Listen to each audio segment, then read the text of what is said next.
Irmãos, nós começamos neste domingo uma nova série na Esperança, uma série curta que vai durar até logo depois da Páscoa, sobre a identidade de Jesus no Evangelho de João. O irmão ficou sabendo que a gente ia estudar alguma coisa de João de novo, aí ele falou assim: uai, outra vez? Eu falei, sim, como a gente tem feito há 2000 anos. O assunto aqui é Jesus, Jesus, Jesus. Então, vamos de novo. Nós vamos explorar aqui, durante algumas semanas, Jesus no Evangelho de João, mas particularmente uma expressão que Jesus usa e que é muito importante.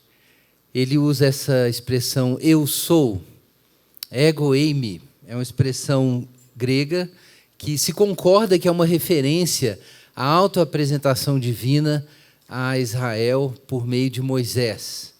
Quem é o nosso Deus?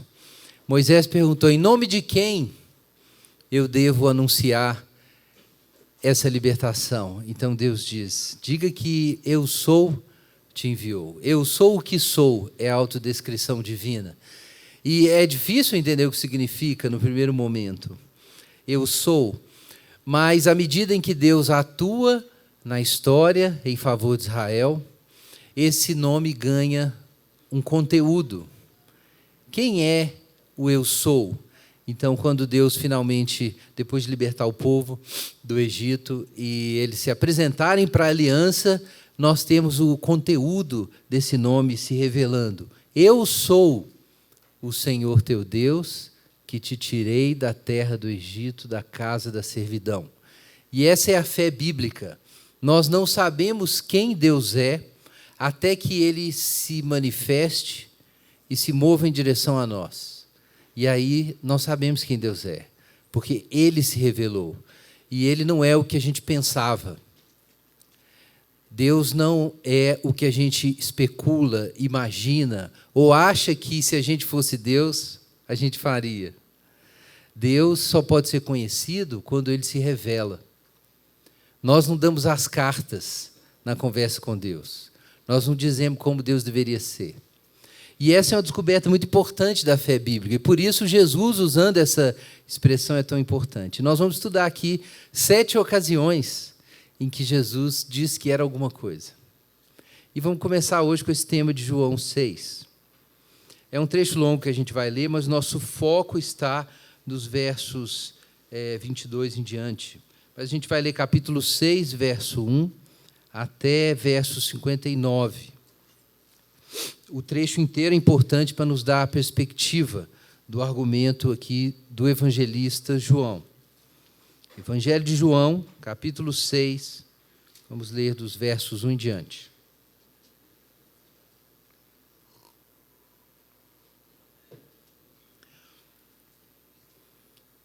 Depois disso, Jesus partiu para o outro lado do mar da Galileia, também chamado Tiberíades. E uma grande multidão o seguia, porque vira os sinais que ele operava nos doentes. Então Jesus subiu ao monte, sentou-se ali com seus discípulos. A Páscoa, festa dos judeus, estava próxima. Levantando então os olhos e vendo que uma grande multidão se aproximava, Jesus disse a Filipe: onde compraremos pão para que comam? Ele, porém, disse isso para colocá-lo à prova, pois sabia bem o que estava para fazer. Filipe respondeu-lhe: 200 denários de pão não são suficientes para que todos recebam pouco. Disse-lhe André, um dos discípulos, irmão de Simão Pedro: aqui está um rapaz que tem 5 pães de cevada e 2 peixinhos, mas o que é isso para tanta gente? E Jesus ordenou: fazei o povo assentar-se. Havia muita grama naquele lugar, e sentaram-se os homens em número de quase 5.000. Então Jesus tomou os pães e, havendo dado graças, repartiu-os à vontade entre os que estavam sentados, e fez o mesmo com os peixes. E quando todos ficaram satisfeitos, disse aos discípulos: recolhei os pedaços que sobraram, para que nada se perca. Então recolheram os pedaços e encheram 12 cestos com pedaços dos 5 pães de cevada que sobraram aos que haviam comido. Quando aqueles homens viram o sinal que Jesus realizara, disseram: este é verdadeiramente o profeta que haveria de vir ao mundo. Percebendo Jesus que estavam prestes a vir e levá-lo à força para proclamar o rei, retirou-se novamente sozinho para o monte. Ao cair da tarde, seus discípulos dirigiram-se ao mar, entraram num barco e iniciaram a travessia em direção a Cafarnaum. Havia escurecido e Jesus ainda não havia ido encontrá-los. E o mar estava agitado por um forte vento. Depois de remarem cerca de 25 ou 30 estádios, viram Jesus, que andava sobre o mar e aproximava-se do barco, e ficaram com muito medo. Mas ele lhes disse: sou eu, não temais. Então o receberam prontamente no barco, e este logo chegou ao seu destino. No dia seguinte, a multidão que ficara do outro lado do mar percebeu que havia ali apenas um barquinho e que Jesus não seguira nele com seus discípulos, mas estes haviam partido sozinhos. Contudo, outros barquinhos haviam chegado de Tiberíades, perto do lugar onde comeram pão, depois de o Senhor ter dado graças. Ao ver que nem Jesus nem seus discípulos estavam ali, a multidão entrou também nos barquinhos e foi para Cafarnaum em busca de Jesus. Ao encontrá-lo, no outro lado do mar, perguntaram-lhe: Rabi, quando chegaste aqui? Jesus lhes respondeu: em verdade vos digo que me buscais não porque vistes sinais, mas porque comestes do pão e ficastes satisfeitos. Trabalhai não pela comida que se acaba, mas pela comida que permanece para a vida eterna, a qual o Filho do Homem vos dará. Deus, o Pai, o aprovou, pondo nele seu selo. Perguntaram-lhe então: que faremos para realizar as obras de Deus? Jesus lhes respondeu: a obra de Deus é esta, crede naquele que ele enviou. Perguntaram-lhe então: que sinal fazes para que o vejamos e creiamos em ti? Que realizas? Nossos pais comeram maná no deserto, como está escrito: deu-lhes pão do céu para comer. Jesus lhes respondeu: em verdade vos digo, não foi Moisés quem vos deu pão do céu, mas meu Pai é aquele que vos dá o verdadeiro pão do céu. Porque o pão de Deus é aquele que desce do céu e dá vida ao mundo. E disseram-lhe: Senhor, dá-nos sempre desse pão. E Jesus lhes declarou: eu sou o pão da vida. Quem vem a mim jamais terá fome, e quem crê em mim jamais terá sede. Mas, como já vos disse, vós me tendes visto, e mesmo assim não credes. Todo aquele que o Pai me dá virá a mim, e de modo algum rejeitarei quem vem a mim, pois desci do céu não para fazer a minha vontade, mas a daquele que me enviou. E a vontade daquele que me enviou é esta, que eu não perca nenhum de todos os que me deu, mas que eu o ressuscite no último dia. Porque esta é a vontade de meu Pai, que todo aquele que vê o Filho e nele crê tenha a vida eterna, e eu o ressuscitarei no último dia. E os judeus começaram a criticá-lo, pois dissera: eu sou o pão que desceu do céu. E perguntavam: não é ele Jesus, filho de José? Não conhecemos seu pai e sua mãe? Como pode estar dizendo, desci do céu? Jesus lhes respondeu: não me critiqueis. Ninguém pode vir a mim se o Pai que me enviou não o trouxer, e eu o ressuscitarei no último dia. Está escrito nos profetas: e serão todos ensinados por Deus. Portanto, todo o que ouviu e aprendeu do Pai vem a mim. Não que alguém tenha visto o Pai, exceto aquele que vem de Deus, somente ele viu o Pai. Em verdade vos digo, quem crê tem a vida eterna. Eu sou o pão da vida. Vossos pais comeram maná no deserto e morreram. Este é o pão que desce do céu, para que todo aquele que dele comer não morra. Eu sou o pão vivo que desceu do céu. Se alguém comer desse pão, viverá para sempre. E o pão que eu darei pela vida do mundo é a minha carne. E os judeus começaram a discutir entre si, dizendo: como pode ele nos dar sua carne para comer? Então Jesus lhes disse: em verdade vos digo, se não comerdes da carne do Filho do Homem e não beberdes o seu sangue, não tereis vida em vós mesmos. Quem come a minha carne e bebe o meu sangue tem a vida eterna, e eu o ressuscitarei no último dia. Porque a minha carne é verdadeira comida, e o meu sangue é verdadeira bebida. Quem come minha carne e bebe o meu sangue permanece em mim e eu nele.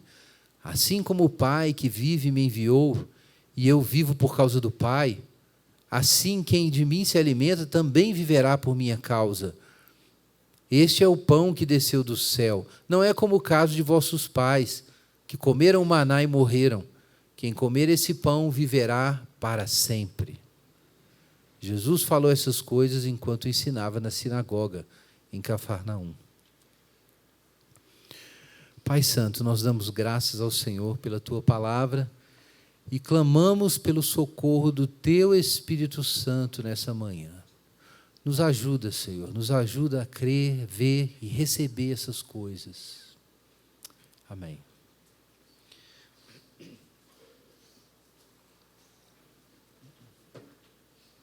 Irmãos, como nós dissemos, nosso tema é a identidade de Jesus, como Jesus se descreve no Evangelho de João. O evangelista João é muito profundo na apresentação da identidade de Jesus, e é impressionante, a gente estudou aqui o Evangelho de João, a riqueza desse texto. No começo do Evangelho, nós temos uma chave importante para ler toda a história e as declarações de Jesus a respeito de si. É a afirmação de João de que o Verbo, Logos, que estava com Deus, se encarnou na pessoa de Jesus, estava desde o princípio com Deus, e era, na verdade, o próprio Deus unigênito no seio do Pai. Está em João capítulo 1, versículo 18. E por causa disso, a revelação de Jesus é muito superior à revelação por meio de Moisés. Moisés pediu para ver a glória de Deus, e Deus disse a ele: olha, não tem como você ver, nenhum homem pode ver minha glória e viver. E pediu naquele momento da intercessão. Ele intercedeu para que Deus, primeiro para que Deus não destruísse Israel, depois do episódio do bezerro de ouro, da idolatria, e depois ele intercede para que a presença de Deus, a glória de Deus não abandone Israel. E a resposta de Deus a Moisés é que sim, Moisés vai ver, mas não vai ver a glória diretamente, vai ver pelas costas. Deus vai colocar ele numa fenda na pedra e vai passar, e ele vai ver Deus pelas costas, porque não é possível ver a Deus de frente. E Deus diz que quando ele passar, ele vai proclamar o seu nome. E quando Deus faz isso e proclama o seu nome, ele anuncia: Senhor, Senhor, compassivo e longânimo, grande em misericórdia e fidelidade.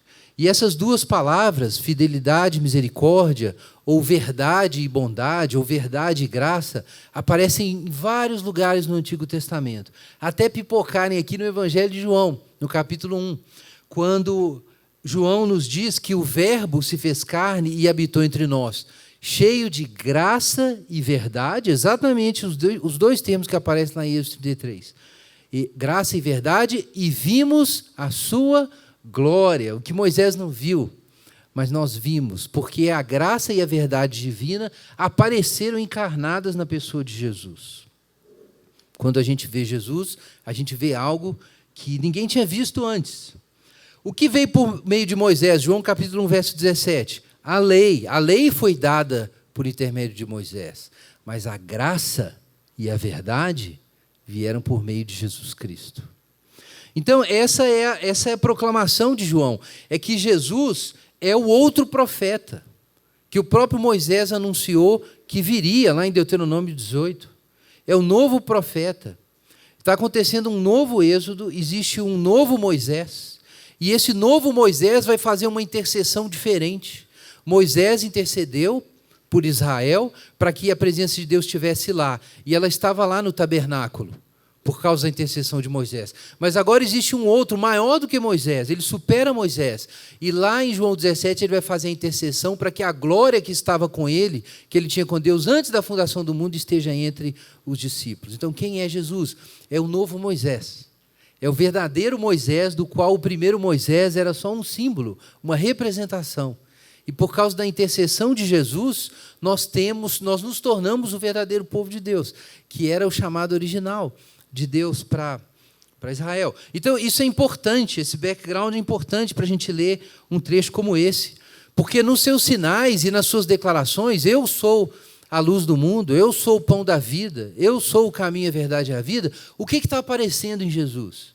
A glória de Deus. A glória de Deus se torna visível na história de Jesus, na caminhada de Jesus. E as palavras que Jesus apresenta interpretam o que ele está fazendo. E quem segue Jesus e entende o que Jesus está dizendo que ele é, tem uma visão de Deus. Até o momento em que Jesus vai dizer para um dos discípulos: quem vê a mim, vê o Pai. Então, é assim que a gente deve ler o Evangelho de João. Mas não é só isso que a gente tem no Evangelho de João. O Evangelho de João está cheio da revelação da glória de Deus por meio de Jesus, mas está cheio também de incredulidade. Ninguém entendia o que Jesus estava fazendo. Os judeus não entendiam, os 12 apóstolos não entendiam. Eles, em alguns momentos, achavam que estavam entendendo e depois tinham um choque e descobriram que ainda não estavam entendendo bem. E esse confronto da luz com as trevas é muito nítido no Evangelho de João. Jesus é a luz brilhando, o pessoal entende que Jesus é a luz, mas parece que os olhos estão acostumados com as trevas, eles ardem, eles estão ofuscados. Então você tem esse desconforto, esse desarranjo entre o que Jesus diz que é e o que as pessoas estão entendendo. E por isso a gente precisa meditar muito no Evangelho e nessas palavras que Jesus diz sobre quem Ele é. Porque nós estamos, fábricas de ídolos como nós somos, que é assim que Calvino descreve o ser humano, nós estamos o tempo inteiro preenchendo os espaços da nossa mente com as nossas próprias ideias sobre quem Deus é e sobre quem Jesus é ou devia ser. O tempo inteiro a gente faz isso. Então a gente precisa dar atenção. E aqui nós temos um dos casos mais importantes no Evangelho de João, desse processo. Jesus fazendo sinais. De acordo com o Evangelho de Marcos, capítulo 3, nesse episódio, o mesmo que está relatado aqui em João 6 diz que havia muita grama nesse período e que estava próximo da festa de Páscoa, quando Jesus realizou o milagre da multiplicação, não é isso? Capítulo 6, verso 4. A mesma ideia está lá no Evangelho de Marcos. Marcos não está pensando no calendário, ele estava pensando no que ele viu. E ele conta que a relva estava verde quando Jesus mandou o pessoal se assentar. É uma memória de alguém que estava lá, mas a relva verde significa que era exatamente a época da Páscoa. Ele estava se aproximando daquele momento. Então, Jesus está servindo aquelas pessoas, capítulo 6, verso 2, uma grande multidão por causa dos sinais, e Jesus chega a uma conclusão. Diz o Evangelho de Marcos que ele se apiedou do povo, teve misericórdia, porque eram como ovelhas sem pastor. E aí Jesus faz um teste assim com Filipe. Imagina a cena, o Evangelho de João é cheio de história engraçada. 5.000 homens. O pessoal contava os homens. Era aquela sociedade, tá, gente? As mulheres, né, vão compreender isso aqui, isso tem 2.000 anos. Contava os homens. Provavelmente você tinha entre 15 e 25 mil pessoas lá, com criança, mulher, todo mundo junto. Era muita gente. Era tanta gente que o pessoal olhou e falou assim: vamos fazer de Jesus rei aqui, vamos iniciar uma revolta militar. Era muita gente, era um negócio realmente que estava ficando sério. Então imagina esse bando de gente, aí Jesus vira, a cena é cômica, vamos lá. Jesus vira para o Filipe e fala assim: dá comida para eles aí, ó. Como assim? Tipo assim, é óbvio que isso é impossível, né? Acho que os discípulos, em alguns momentos, deviam ficar tensos, porque eles não sabiam se Jesus estava falando sério ou zoando eles. Esse devia ser um dos momentos. Mas, de fato, mas o evangelista João diz aqui que ele estava zoando. De fato. Ele testou Filipe. Ele é muito claro. Então, o Filipe falou: Jesus, está doido? 200 denários de pão não dá para... Então, o Filipe ainda tenta responder, né? Ele ainda faz esse esforço de responder o que Jesus falou. E aí o André, aí eu não sei aqui se o André estava falando sério nessa hora, se ele entrou na piada. Porque ele fala assim: ali, ó, tem um cesto ali. com os pãezinhos e os peixes. Pronto, está resolvido. Né? Aí levaram o cesto para Jesus. Não tem jeito, obviamente, não tem jeito de resolver isso. Mas Jesus criou a situação tão somente, diz o evangelista João, que ele já sabia o que ia fazer. Ele criou a situação simplesmente para realizar um sinal. E realizou um sinal, um dos vários sinais que servem para mostrar a glória de Deus, como você tem aí ao longo do Evangelho de João, em vários momentos. Então, Jesus realiza o sinal. Ele dá graças, né? O verbo tem a mesma raiz aqui do termo Eucaristia, não deixa de ser interessante isso. Então, ele dá graças e reparte os pães. E aí a gente tem esse milagre. Era a comida mais barata que tinha, gente, pão de cevada. Era a comida de pobre. Era só isso que tinha, para como que mostrar o contraste das demandas da situação e do que Jesus podia realizar. Mas aí eles levantam 12 cestos cheios. E desde o século IV, isso é apontado como um sinal com respeito a Israel, que Jesus é aquele que vai restaurar e alimentar Israel. E por isso 12, né? 12 é o número das 12 tribos. E quando os homens veem aquele sinal, eles falam assim, gente, esse é o homem, então, é o profeta que Deus enviou. Aqui está o sinal, não apenas realizou um tremendo milagre, como nós temos aqui os 12 cestos. Não será esse o profeta que Deus queria enviar? Está em Deuteronômio 18. Então, Jesus, a certa altura, percebe o que está acontecendo. Versículo 15, veja aí, capítulo 6, verso 15. Estavam prestes a vir levá-lo à força para proclamá-lo rei. E aí que Jesus faz? Foge, desaparece. Jesus desaparece. Era difícil para os discípulos, irmãos. Você acha difícil andar com Deus? Não é simples. Olha como que é a história aqui. Sabe aqueles momentos que você fala assim, não estou entendendo o que Deus está fazendo. Ah, não está entendendo. Pois imagina isso, Jesus chega lá, faz aquela história toda, né? Aquela cena toda antes de fazer o milagre, confunde os discípulos, aí faz o milagre. Aí os discípulos falam assim, agora vai. E aí o que acontece? Jesus some, vai embora, foge. Vocês acham que era fácil seguir o cara? Não era fácil, não. E aí você podia virar e falar assim, não, mas isso aí realmente, esse cara tem um parafuso solto. Tem um parafuso solto, não dá para acompanhar isso aqui. Aí os discípulos falam assim, quer saber, eu vou pescar. Pegam o barco, né? Está ali capítulo 6, verso 16, em diante. Foram embora, Jesus não apareceu, sumiu. Aí, de repente, Jesus aparece andando sobre o mar. Né? Aí, tipo assim, não dava nem para os caras falarem que era um sujeito maluco, porque o poder de Deus está sobre ele. Então, é tenso. Você acha difícil seguir, andar com Deus? Então, lê os evangelhos para você ver. Olha Jesus aí, os discípulos correndo atrás de Jesus, e Jesus, assim, incompreensível. Pelo menos àquela altura, ok? Que à medida que a revelação vem, a gente vai entendendo quem Jesus é. Mas não era simples. Então, Jesus responde para eles no verso 20, eles estão apavorados, né? No versículo 19, estão apavorados. O que é isso, um fantasma? E Jesus diz, não temais, eu sou. Não temais. E agora ele vai falar várias vezes eu sou. Ele vai dar muito conteúdo para essa declaração.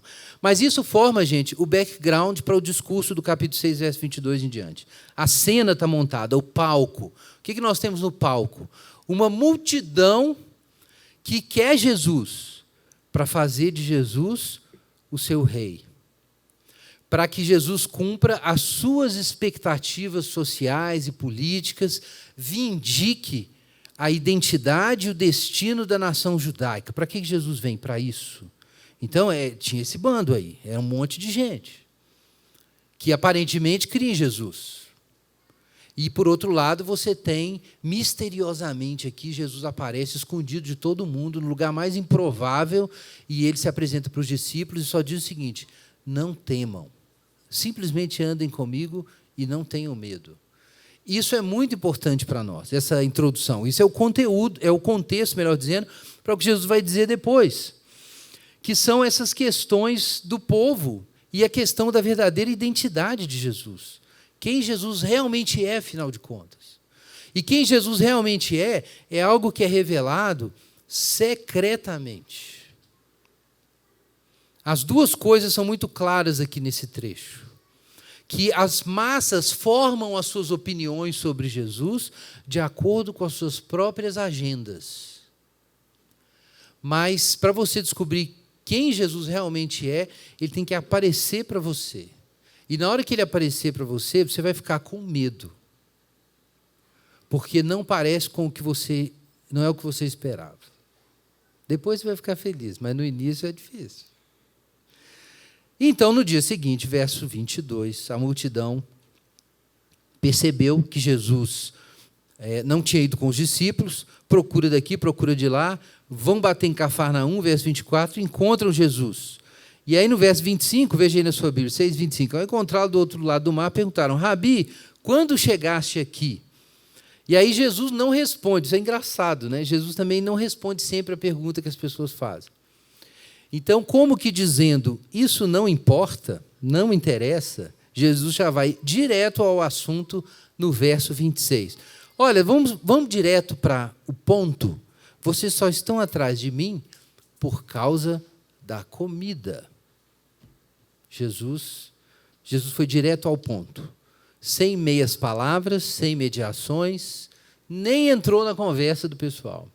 Vocês só estão atrás de mim por causa do pão. Em verdade vos digo que me buscais, não porque vistes sinais, mas porque comestes do pão e ficastes satisfeitos. Irmãos, isso é importante. No Evangelho de João, o termo sinal, semeion, é muito importante. Sinal não é a mesma coisa que uma manifestação de poder. Muita gente lê os evangelhos como se Jesus fosse um fazedor de milagres, um agente sobrenatural e ponto. Alguém que tem uma força sobre-humana ou divina ou espiritual para realizar coisas que a gente precisa e a gente não consegue fazer. Não é isso. Isso é a visão pagã de mundo.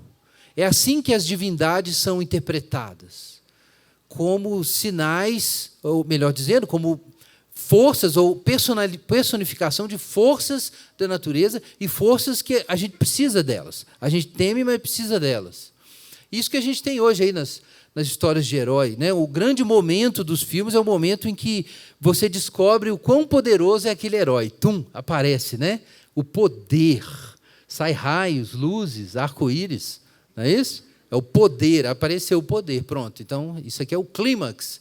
Mas o clímax no Evangelho, Jesus é um herói diferente, porque o clímax não é o poder, é o que aquilo significa. Por isso o termo sinal é usado tantas vezes.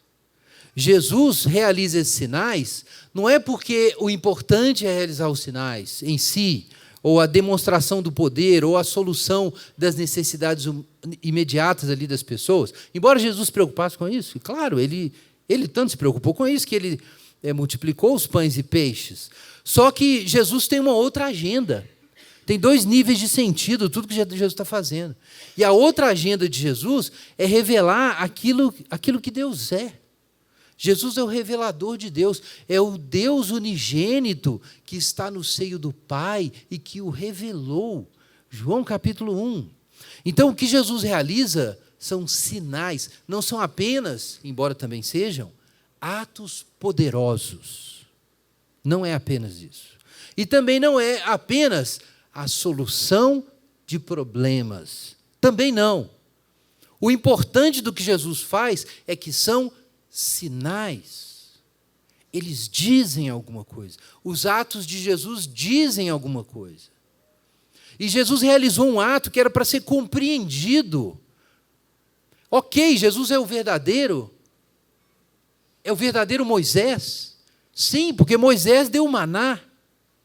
E agora apareceu um sujeito que transforma pães e peixes. Esse cara deve ser o profeta que Moisés falou, em Deuteronômio 18, porque ele está fazendo aquilo. Ele deve ser o profeta. E aí o que eles pensam? Então vamos ouvir o profeta. Não, vamos usar o profeta. Porque a gente tem uma agenda, e chegou o profeta, ele vai cumprir nossa agenda. Então eles não leem os sinais como sinais de Deus.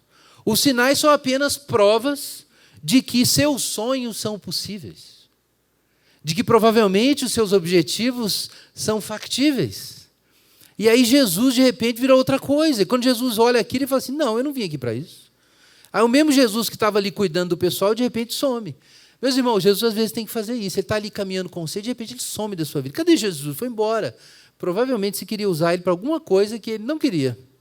Aí ele faz isso mesmo, ele desaparece. significa que ele não aparece depois, ele aparece. Aparece, te dá um susto, de repente, no meio da noite, né? Você acha que é um fantasma, aí você fala assim, cara, será que era Jesus, então? Quanta gente perde Jesus no caminho, durante a semana, durante o ano, e de repente, ouvindo uma música, um amigo, um conselho de um amigo, vai ler um livro, aí encontra Jesus de novo, né? Assustado, e fala assim, uai, onde que eu estava? Jesus saiu do caminho, ou será que foi eu que saí, né? Na verdade, o que acontece é isso. Olha o que Jesus diz, então. Vocês comeram pão e ficaram satisfeitos. Por que essas pessoas estavam buscando a Jesus? Porque ficaram satisfeitas. Meus irmãos, eu não quero dizer que, em muitos momentos, Jesus não se preocupa em nos satisfazer, porque Ele tem compaixão e sabe do nosso sofrimento. Mas Jesus tem objetivos maiores para nós do que simplesmente que nós fiquemos satisfeitos. Então, Jesus, em um momento, ele vai ouvir sua oração e vai satisfazer a sua necessidade. E no próximo momento, você vai descobrir um Jesus extremamente insatisfatório. Porque ele não está ali em primeiro lugar para te satisfazer. É para outra função, é para outra finalidade. Se Jesus é o novo Moisés, que vai fazer intercessão diante de Deus para que a glória de Deus esteja no nosso meio, deve ser porque Deus quer que nós sejamos o novo Israel. E qual é o propósito do novo Israel? Para que Deus quer esse povo no meio do mundo? Israel não queria cumprir essa função. Então, eles não entendiam o Messias que Deus enviou para eles. Eles tinham outro plano do que significa ser povo de Deus. Era outra coisa, não era o que Deus tinha para eles. E por isso eles não conseguiam entender Jesus. Então, Jesus diz aí, no verso 27 em diante, falando sobre o maná, trabalhem pela comida, não pela comida que se acaba, mas pela comida que permanece para a vida eterna, a qual o Filho do Homem vos dará. Deus, o Pai, o aprovou, pondo nele o seu selo. Jesus vai dizer, então, que existe uma outra comida e um outro trabalho. Uma outra comida e um outro trabalho, que não é o que eles queriam fazer. Eles queriam fazer uma revolta, uma revolução, e construir a nação dos sonhos deles. Mas Jesus vai dizer, olha, eu vim trazer outra coisa, e por isso vocês têm que buscar outra comida. E o modo disso acontecer não é o que vocês estão pensando. Então, Jesus faz uma dupla correção aqui, que a gente faz bem ouvir. Em primeiro lugar, existe uma outra comida, que é a que permanece para a vida eterna, que é a palavra de Deus. E o próprio Jesus é o Logos, é uma outra comida. E aquelas pessoas queriam satisfazer suas necessidades imediatas, mas não queriam essa outra comida, era muito simples. E Jesus diz, a outra comida é que dá a vida eterna. O que vocês deveriam estar procurando? Vocês deviam estar procurando a imortalidade, a ressurreição dos mortos. Aquilo que Canaã simbolizava, que era o Éden. Aquilo que foi perdido lá atrás, que é a árvore da vida. É isso que vocês deviam estar procurando. Isso é a verdadeira Canaã, é a verdadeira terra de Deus. É lá que nós temos a verdadeira Jerusalém. Tem a árvore da vida, está lá em Apocalipse. Então, Jesus responde a essas pessoas, é outra comida, vocês estão procurando as coisas erradas. Vocês, na linguagem de Paulo diria isso, têm uma mente carnal, em que vocês interpretam as coisas espirituais como se fosse o suprimento, como eu disse, da sua própria agenda terrena. Mas o que nós vamos fazer para realizar essas obras de Deus? Versículo 28, porque já que é necessário trabalhar por essa comida. Então, o povo pergunta, e Jesus responde, olha, qual que é a obra de Deus? Verso 29, veja na sua Bíblia. A obra de Deus é crer naquele que Ele enviou. Então, você não deve buscar a comida terrena, mas a comida celestial, mas não é só isso. O trabalho de Deus, o serviço a Deus, a obra de Deus, não é nada que possa nascer de nós mesmos. A religião desses judeus funcionava da seguinte forma: os nossos fins são estabelecidos por nós, e os nossos meios também. Nós sabemos o que é bom para nós, e nós sabemos como chegar ao que é bom para nós. E a resposta de Jesus é, a comida divina é outra. Os seus esforços de revolução não vão trazer essa comida, que é o verdadeiro reino de Deus. E o modo de receber essa comida é uma dádiva. É necessário crer, é a fé. Ou seja, não se trata do que eu consigo realizar, mas do quanto eu compreendo e recebo o que Deus realizou. Então, Jesus está trazendo aqui para o centro da discussão a verdadeira religião. A verdadeira religião tem a ver com reconhecer quem Deus é e o que Ele está fazendo. E não com eu estabelecer os meus objetivos e calcular quanta energia eu tenho para fazer aquilo e pensar que eu vou chegar lá. Então vejam que coisa, né? Essas pessoas realmente imaginam, na pergunta, que seriam capazes de fazer as obras de Deus. Nenhum de nós pode fazer as obras de Deus. Nenhum de nós pode realizar as obras de Deus. Só o servo do Senhor pode completar a obra de Deus. Por isso é necessário crer naquele que Ele enviou. Ora, isso não é invenção de Jesus, está lá em Isaías. Israel fracassou miseravelmente em cumprir sua vocação. Então Deus diz, olha, o meu servo vai fazer isso. Ele vai cumprir toda a minha vontade. Israel vai ser restaurado. Os gentios vão receber a luz quando vier o servo do Senhor. E até os pecados de Israel o servo do Senhor vai levar. Está tudo em Isaías. Já estava lá há muito tempo. E de repente Jesus falou, vocês não sabem a resposta disso? Israel não é capaz de realizar esse trabalho. Só o servo do Senhor pode realizar esse trabalho, aquele que o Senhor envia. Verso 30, veja como a incredulidade a essa altura chega ao ponto de ebulição. Aparentemente eram 5.000 judeus seguidores de Jesus para onde ele fosse. Queriam atravessar o mar, foram bater em Cafarnaum atrás de Jesus. Mas agora, de repente, como se fosse uma verdade reprimida, a incredulidade pula para fora. Olha o que diz o verso 30. Que sinal fazes para que o vejamos e creiamos em ti? Que realizas? Que realizas? Isso é o que nós temos no resto do texto. Porque alguém tem que realizar esse trabalho. O Israel não é capaz de realizar esse trabalho. Aquelas pessoas não são capazes de realizar esse trabalho de servir a Deus e garantir a ressurreição e a vida eterna e levar Israel ao cumprimento dos planos. Ninguém pode fazer esse trabalho. Só o servo do Senhor. Então a coisa está ficando séria. E Jesus vai explicar como é que ele vai fazer isso, né? No resto do texto. Mas veja a oposição, verso 31. Nossos pais comeram maná no deserto, como está escrito, deu-lhes pão do céu. Verso 31. Então, eles já estão comparando Jesus com quem? Com Moisés. Porque essa é a questão do Evangelho de João, uma das questões, Jesus é o novo Moisés. Então, as pessoas querem saber se realmente ele é superior a Moisés. O Evangelho de João começa dizendo isso no capítulo 1. A lei foi dada por meio de Moisés, mas a graça e a verdade vieram por meio de Jesus Cristo. Não foi Moisés que enviou a Deus, ninguém jamais viu a Deus. O Deus unigênito que está no seio do Pai é que o deu a conhecer. Mas isso nós sabemos, isso o evangelista sabe. A essa altura as pessoas não creem nisso ainda, ou muitos nunca creram. E Jesus diz, não foi Moisés quem vos deu o pão do céu. E Jesus faz um confronto direto, aberto. Então ele questiona a religião judaica naquele momento. Vejam isso, olha, o objetivo não é realizar sinais e construir um reino contra Roma e dar pão para as pessoas, não é esse o propósito. A gente quer a ressurreição dos mortos.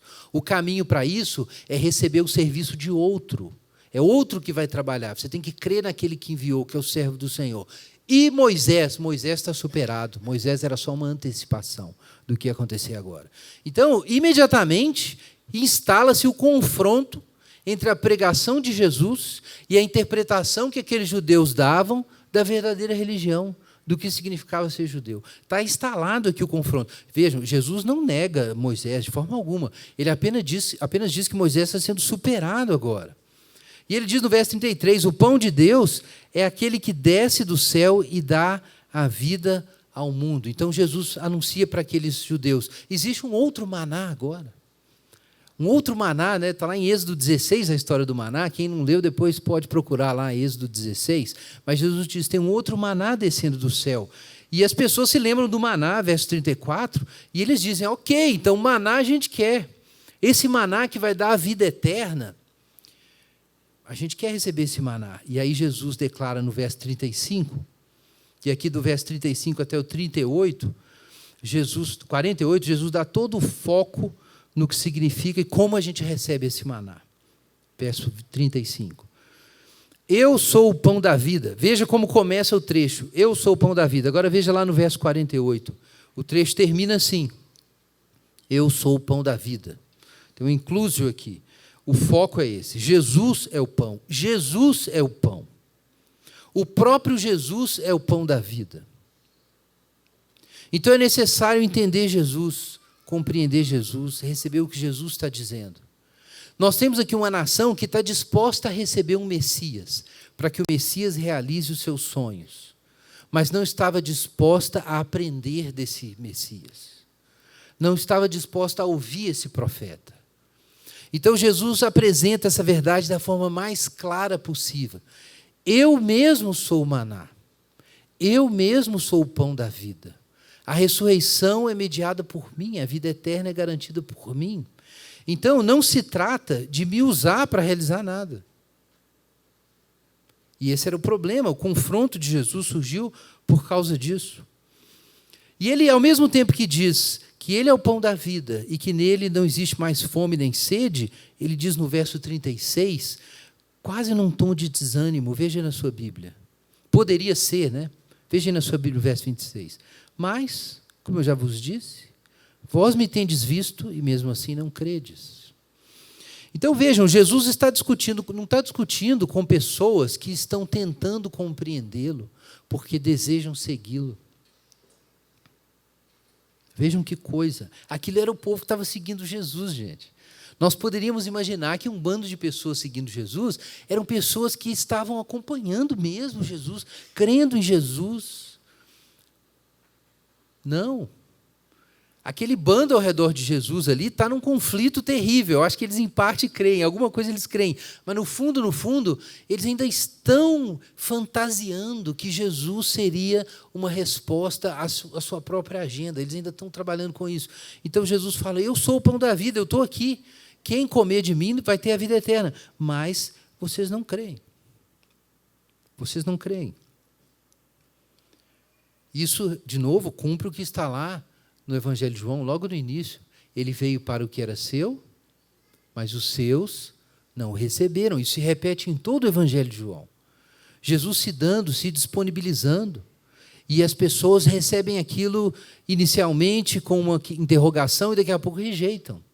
E a rejeição sistemática da luz é um dos temas, um dos temas menores do Evangelho de João. O tema maior é a glória de Deus em Jesus, mas tem um tema menor, é a incompreensão. É a incompreensão que Jesus trazia, a rejeição dos discípulos. Gente, é tão importante nós compreendermos isso. É por isso, com todo esse contexto do Evangelho de João por trás, é que depois Jesus vai dizer, e o apóstolo João vai repetir na primeira carta de João, não vos maravilheis se o mundo vos odeia. Essa ideia é repetida na tradição joanina. E é muito importante essa dimensão do ser cristão ser absorvida. É que a mensagem de Jesus está em choque, em antítese, em conflito com a mente da carne. Então, o Evangelho nunca vai ser algo aceitável, palatável, que faz sentido dentro de agendas terrenas. Não vai. Ele está sempre em tensão. Ele influencia positivamente. Os exemplos históricos não faltam. Influencia positivamente, mas não tem síntese. A antítese fica ali. Então, há sempre um incômodo, uma infelicidade. Do lado dos incrédulos, há uma frustração. Poxa, eu pensava que com Jesus ia acontecer aquele negócio que a gente queria, mas parece que Jesus tem outra agenda. Essa sensação esquisita sempre vai acontecer. E vai continuar acontecendo. E se sua agenda é, por exemplo, uma agenda, seu ideal de felicidade, de justiça, de sociedade, assim por diante, é a sua agenda que você fez aí, então, e a certa altura, Jesus vai te deixar muito frustrado. E a igreja cristã vai te deixar muito frustrado. Mas é isso aí. O que você faz diante disso? Vamos ouvir Jesus mais um pouco. O que Jesus diz para essas pessoas? Olha, a verdade é o seguinte, verso 37. Realmente não dá para me entender. Só com a ajuda divina. É isso que Jesus diz. Não foi o que ele falou com Nicodemos? Foi isso que ele disse para Nicodemos. Quem não nascer de novo, não pode ver o reino de Deus. Quem não nascer da água do Espírito não pode entrar no reino de Deus. Em outras palavras, Nicodemos, esquece tudo. Esquece tudo o que você sabia. Comece de novo, do zero. É isso que Jesus fala com Nicodemo. Por isso que o cara tremeu nas bases. Ele falou, não, mas eu tenho reputação, Jesus, sou um homem já feito aí, eu tenho meus cargos aí, sou professor. Como é que faz? Jesus falou, olha, sinto muito, passa a régua aí, acabou. Zero. Começa tudo outra vez. Então, Jesus vira e diz o seguinte, olha só, vocês não creem, mas aí, em vez de ele dar uma solução para isso, olha o que ele fala no verso 37. Olha o negócio seguinte, aquele que o Pai me dá virá a mim. E quem vem a mim está comigo, está garantido até o final, até a ressurreição dos mortos. Porque eu desci do céu para fazer a vontade de Deus, para fazer a vontade daquele que me enviou. E a vontade dele é que nenhum se perca dos que ele me deu. E eu vou ressuscitar todos no último dia, versículo 39. Então Jesus diz, não, eu vim aqui para fazer a vontade de Deus, não a minha. Então, isso que eu vim realizar vai se cumprir. Então, alguém aqui vai se converter nessa bagunça. Alguém vai dar certo isso. Parece que não vai dar, mas vai dar certo. Porque isso é a própria vontade do Pai. Versículo 40. Essa é a vontade do meu Pai, que todo aquele que vê o Filho e nele crê tenha a vida eterna, e eu ressuscitarei no último dia. Então, Jesus diz, não vai acontecer. Apesar de vocês não crerem, Deus tem os seus. E os que o Pai escolheu e entregou a mim, todos vão perseverar e caminhar comigo até o final. E os judeus, enquanto isso, versículo 41, ainda preocupados com o negócio que Jesus falou. Eu sou o pão que desceu do céu. Parece que eles nem chegaram na segunda parte aqui. Mas eles estão muito preocupados, porque se Jesus é o próprio pão, então a fé em Deus é mediada pela fé em Jesus. Não basta crer em Deus, você tem que aderir a Jesus, se apegar a Jesus. E eles não queriam isso, eles queriam usar Jesus para alguma coisa. Como assim? Minha vida girar ao redor de Jesus? É o próprio pão? Eu não posso levantar de manhã sem comer? Então, o Senhor é tudo agora. É isso mesmo, Jesus? Aí Jesus de olhar e falar assim, sim, exatamente isso. Os caras ficaram loucos. Jesus, filho de José, nós conhecemos, o pai e a mãe dele, brincava lá na rua com a gente. Como assim? Desci do céu. Desci do céu. Você lembra Jesus lá, aquele dia que ele subiu na goiabeira, caiu, machucou? Como assim? Jesus? A gente conhece esse pessoal. Aí Jesus responde assim, verso 43, não me critiqueis. Mas o fato, verso 44, é que ninguém pode ir a Jesus se o Pai não levar. Ninguém pode ir a Jesus se o Pai não levar. E esses vão ser ressuscitados. Como está escrito nos profetas, verso 45, serão todos ensinados por Deus. Portanto, todo o que ouviu e aprendeu do Pai, vem a mim. Por que não vai ser um fracasso o ministério de Jesus? Porque se as pessoas viram Jesus realizando sinais e não deu em nada, e Jesus ainda saiu, imagina os apóstolos olhando aquela cena. Será que esse é o mesmo Messias? Então a resposta de Jesus é o seguinte, quem vai caminhar até o fim são aqueles escolhidos e trazidos a mim pelo Pai. Espera aí, Jesus, mas não tem jeito da pessoa conhecer o Pai de outro jeito? Sei lá, de repente uma tribo lá, na América do Sul, né? Nenhum dos apóstolos ia fazer um argumento desse na época, mas alguém podia fazer isso. Não tem um outro jeito? De repente, uma outra doutrina, um outro rabi, um outro lugar. De repente, por outros meios, alguém pode conhecer o Pai. E aí Jesus fala assim, não é assim. Depois ele vai dizer, ninguém vem ao Pai senão por mim. Então Jesus puxa a imaginação dos discípulos, de todo mundo, e fala assim, não, é isso mesmo que eu estou dizendo. Eu sou o pão da vida, eu sou o servo do Senhor. A redenção de Israel vai acontecer através de mim. E se alguém conhece o Pai, essa pessoa não vai descobrir o Pai diretamente, porque o Pai não vai se revelar para ela. O Pai, na verdade, vai trazer essa pessoa para mim. E aí essa pessoa vai olhar para mim e vai falar assim, Deus... E vai entender, e vai ver o rosto de Deus na pessoa de Jesus. O Pai está trabalhando, irmãos. O Pai, de acordo com Jesus, está escolhendo e trazendo pessoas. Mas, enquanto o Pai está trazendo pessoas a si, Ele não se revela a essas pessoas. Porque Deus estabeleceu que Jesus é o revelador de Deus, é o unigênito. Ele é o pão da vida. Então, Jesus trabalha no mundo fazendo pessoas olharem para Jesus e levando essas pessoas para Jesus. Ah, mas e fora de Jesus, não tem jeito? Não, porque Jesus disse, eu sou o pão da vida. Então, é muito claro o exclusivismo de Jesus. É escandaloso o exclusivismo de Jesus. Mas é isso que significa crer com Israel, que Jesus é o Cristo. Ele não é um Cristo, um profeta, um filho de Deus. Ele é o Cristo, o Filho do Deus vivo. E fora de Jesus não há salvação, não existe saída. Então Jesus diz, olha, é assim mesmo que vai acontecer. Vocês não creem porque vocês não são das minhas ovelhas. Porque as ovelhas que o Pai me deu serão trazidas. Essas pessoas serão trazidas, serão ensinadas por Deus. Elas vão olhar para mim e vão ver mais do que simplesmente aquele cara de Nazaré que faz sinais. Eles vão ver a salvação de Deus se manifestando. Todo que ouviu e aprendeu do Pai, vem a mim. E olha o verso 46. Não que alguém tenha visto o Pai. Não é que a pessoa que veio a mim já conhecia Deus antes. Não conhecia. Não conhecia. Não que alguém tenha visto o Pai, exceto aquele que vem de Deus. Somente ele viu o Pai. Irmãos, é pesado. Essas declarações do cristianismo são pesadas. Mas é isso mesmo que você está ouvindo. Jesus está dizendo que só ele conhece a Deus. E ninguém mais. E quem conhece a Deus, conhece porque Jesus apareceu lá e ensinou alguma coisa para o sujeito. Porque Jesus é o único mediador. Essa é a radicalidade do que está em João capítulo 1. No princípio era o Logos, e o Logos estava com Deus, e o Logos era Deus. Existe um Logos. E ninguém pode conhecer a Deus se não for por meio do Logos divino. De qualquer forma, seja como ele se manifestou antes, de forma introdutória no Antigo Testamento, e depois encarnado no Novo Testamento. E aí nós temos a última sessão do nosso trecho, em que Jesus ele enfia a faca mais fundo e diz o seguinte, olha, o que é comer desse pão? Então ele vai dizer, versículo 49 em diante. Vossos pais comeram maná no deserto e morreram. Então Jesus, assim, não tem dó.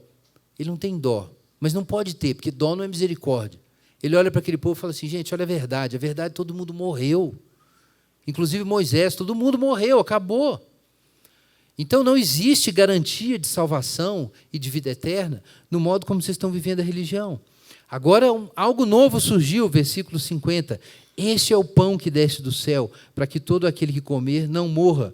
Eu sou o pão vivo que desceu do céu, e se alguém comer desse pão, viverá para sempre. E o pão que eu darei pela vida do mundo é a minha carne. Então Jesus amplia mais o quadro e radicaliza ainda mais o quadro. A carne. A carne. A carne. Olha os discípulos, os judeus, versículo 52. De novo, mais um escândalo. Como assim a carne? Como ele vai dar a carne para comer? Especula-se, né, que alguns tenham até imaginado que Jesus tivesse proposto um canibalismo aqui, mas certamente não foi isso. Né? Realmente ninguém entendeu o que significa. Provavelmente houve uma noção de que era metafórico o que Jesus estava falando. Certamente é metafórico.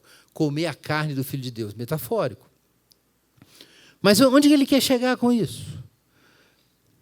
E ele não ajuda no versículo 35, ele aprofunda a coisa. Olha o verso 53, melhor dizendo.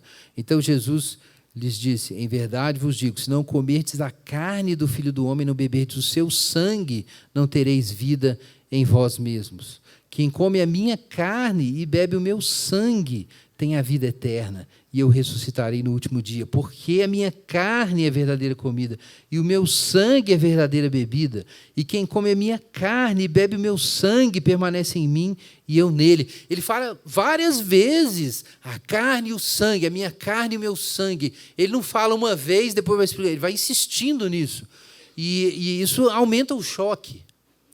Aumenta o choque. Imagina isso para o judeu, já é estranho para nós.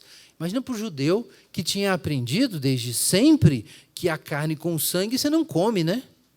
E Jesus não apenas dizia, né, soava mal, né? Ainda que fosse metafórico, doía aos ouvidos do judeu ouvir isso. A carne e o sangue, não somente comer carne e sangue, mas o dele, como assim? Mas o que Jesus quer produzir por essas declarações chocantes é uma compreensão espiritual, é mais profunda. Jesus podia dizer isso, sei lá, tentar dizer isso numa linguagem metafísica, alguma coisa assim, mas ele usa a metáfora, porque a metáfora comunica mais, a metáfora comunica melhor. A carne e o sangue é o que Jesus está dando pela vida do mundo. Jesus está claramente falando do seu sacrifício. É disso que ele está falando. Jesus está falando do seu sacrifício, juntando as imagens do Antigo Testamento aqui. Existe o maná, mas existe também o sacrifício. E Jesus junta isso tudo aqui, nessa declaração. E ele termina no verso 57, dizendo que é necessário se alimentar dele.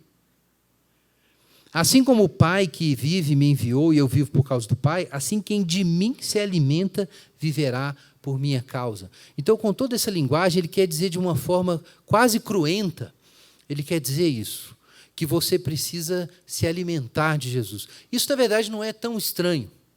A gente usa a linguagem assim, não usa? Nossa, aquele livro estava bom, eu devorei o livro. Quem já devorou o livro aqui? Alguns não devoraram livros ainda. Tudo bem.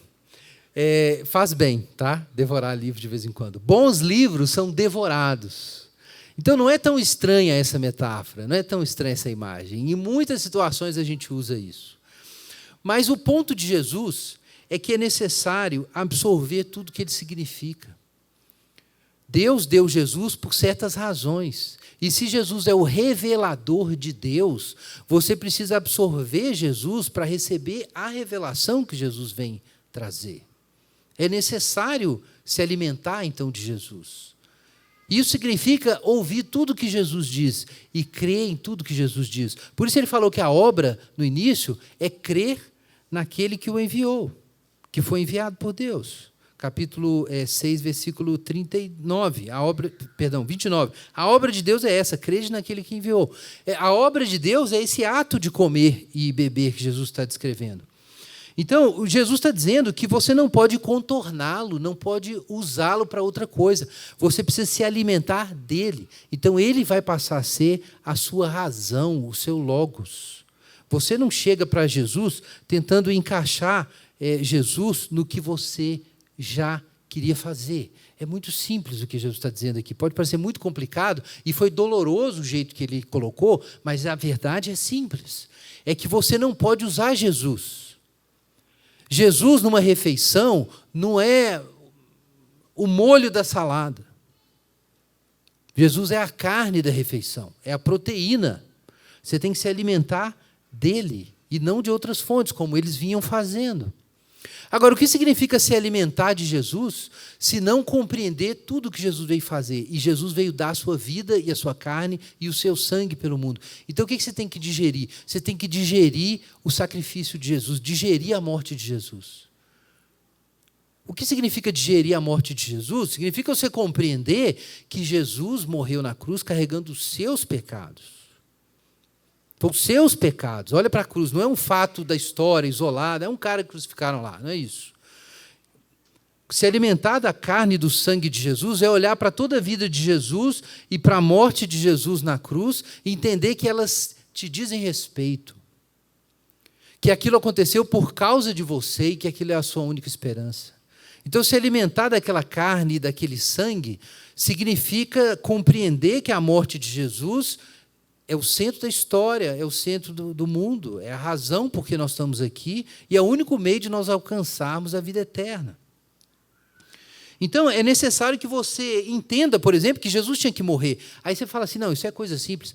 Não é? Lembra dos discípulos? Quando Jesus, depois da declaração de Pedro, tu és o Cristo, o Filho do Deus vivo, aí Jesus fala assim, então, gente, é o seguinte, agora nós vamos para Jerusalém e o Filho do Homem vai ser entregue aos gentios, vai ser morto, crucificado, e depois ressuscitará.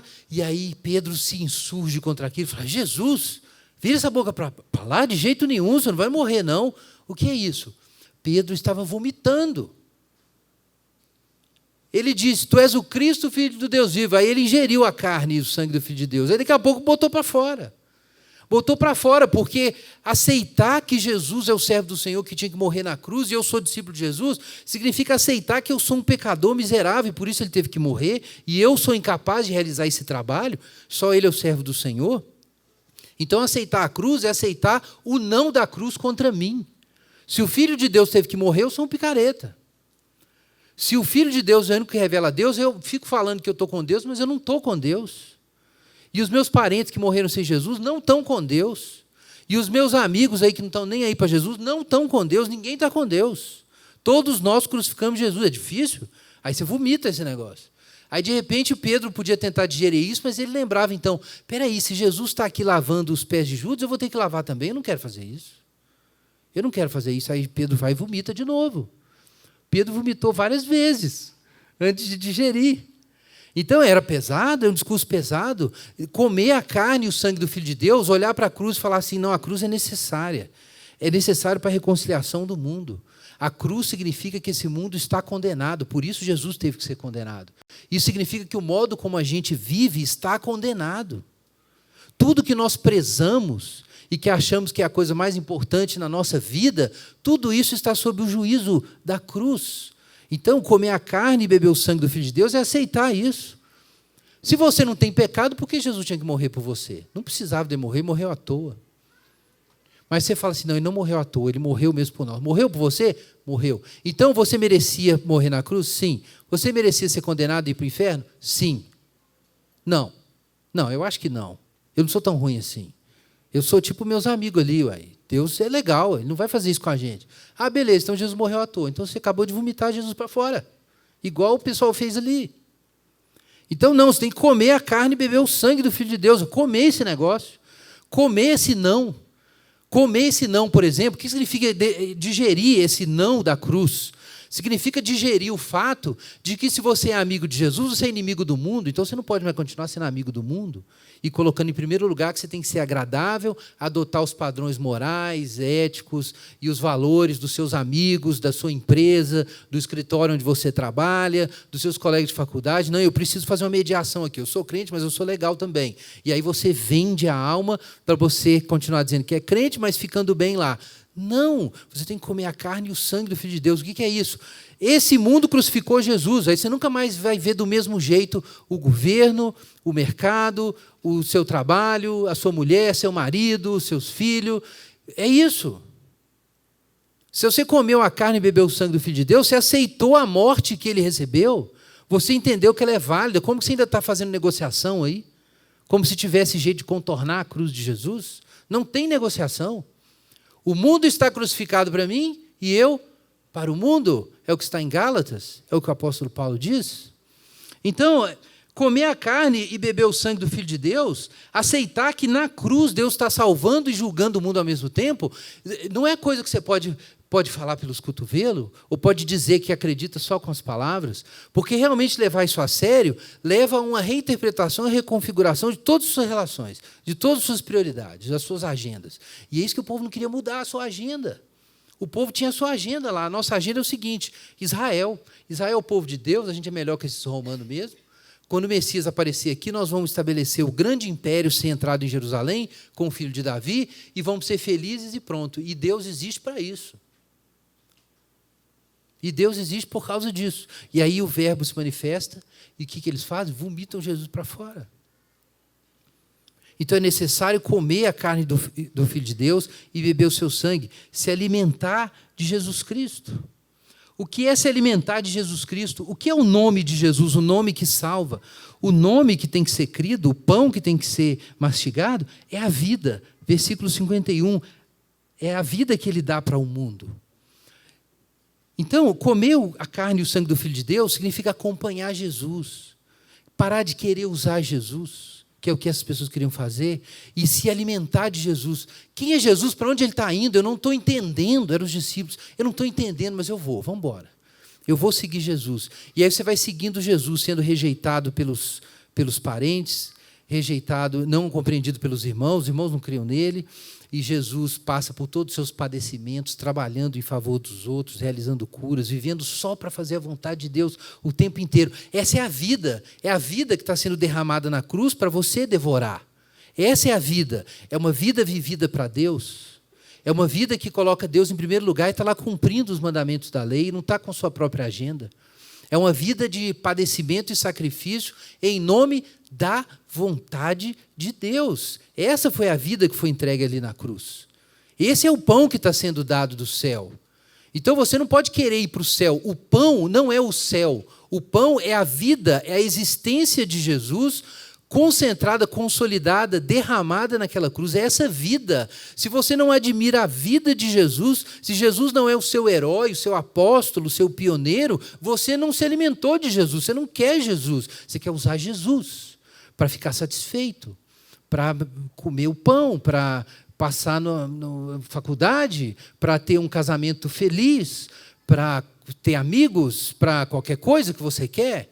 Mas comer a carne e beber o sangue do Filho de Deus significa que Jesus agora é sua vida. Eu quero ser como Jesus. Eu quero seguir Jesus. Eu quero passar por onde Jesus passou e um dia, aprendendo com Ele, me comportar como Jesus se comportou.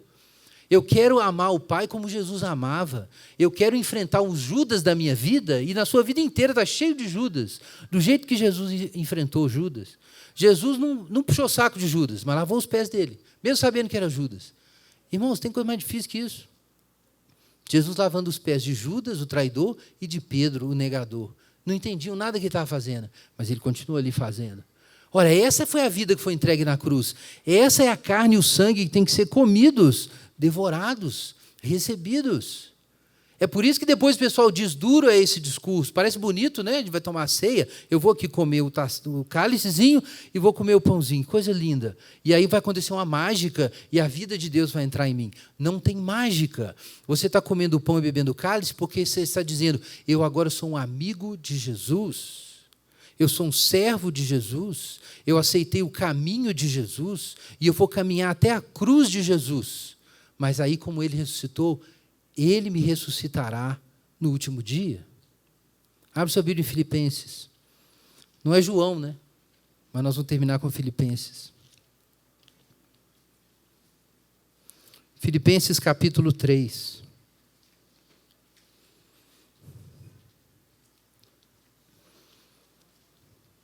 Versículo 8. Perdão, versículo 7 em diante. O que para mim era lucro, passei a considerar perda por amor de Cristo. Aqui está um judeu que poderia ter seguido Jesus para fazer dele rei.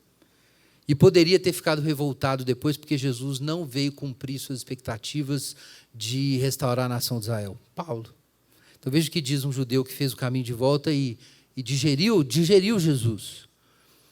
O que para mim era lucro, passei a considerar perda por amor de Cristo. Considero todas as coisas como perdas, comparada com a superioridade do conhecimento de Cristo Jesus, meu Senhor, pelo qual perdi todas essas coisas, e as considero como esterco, para que possa ganhar a Cristo e ser achado nele, não tendo a minha justiça que procede da lei, mas que procede da fé em Cristo, a justiça que vem de Deus pela fé.